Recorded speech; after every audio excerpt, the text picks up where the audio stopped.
দেশি মুরগি রানবো কাঁচা মরিচ দিয়া। কাঁচা মরিচ দিয়ে রান্না করে খাইতে খুব ভালো লাগে।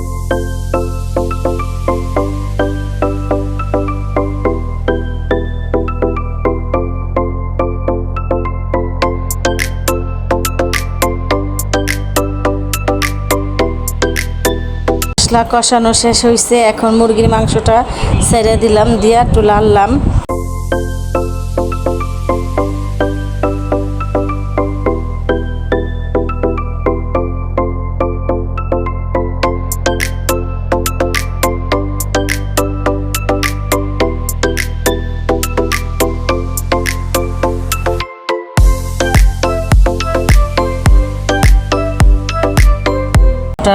কষানো মাখা মাখা হয়ে আসছে, কষানো একটু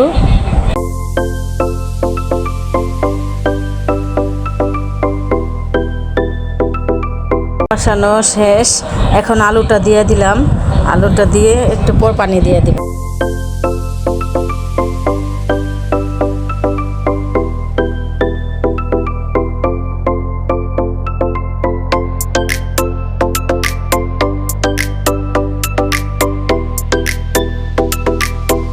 আলুটা দিয়ে দিছি, আলুটা দিয়ে কষাইছি, কষানোর পর পানি দিয়ে দিচ্ছি।